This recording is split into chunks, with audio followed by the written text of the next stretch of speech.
Magandang umaga po sa inyo mga sandal. At nandito ako sa aming likod bahay at binisita ko po ang aking ampalyahan.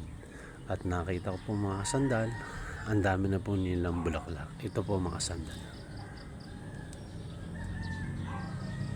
Bulaklakan na po sila mga sandal. Ang aking ampalaya. Yan po mga sandal.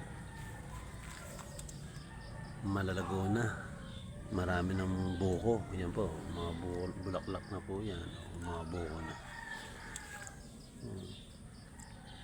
Maganda na po kasi ang palya pagka hindi na uulanan. Ayaw po rin yan masyadong maulan kasi po nalulunod sila at parang natutuba. Pero pag hindi maulan, maganda ang ano yan, mga sandal. Yan po, napakaganda na po yan. Nabunuhan ko na po yung mga sandal yan.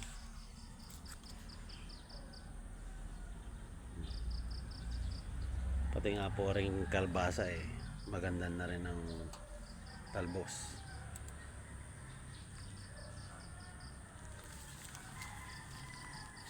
Ito po mga sandal, ang aking luyang tinanim.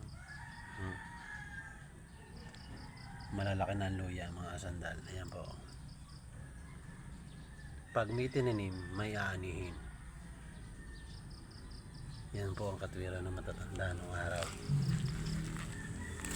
Masipag ka lang mga sandal. Yan po. May tanim na akong okra at talong. Marami ng bulaklak ang talong. Yan po mga sandal. Bulaklak na rin po yung mga talong. Hanggang dito na lang po. Magandang umaga po muli sa inyo mga sandal. Mga kasandal, good morning po.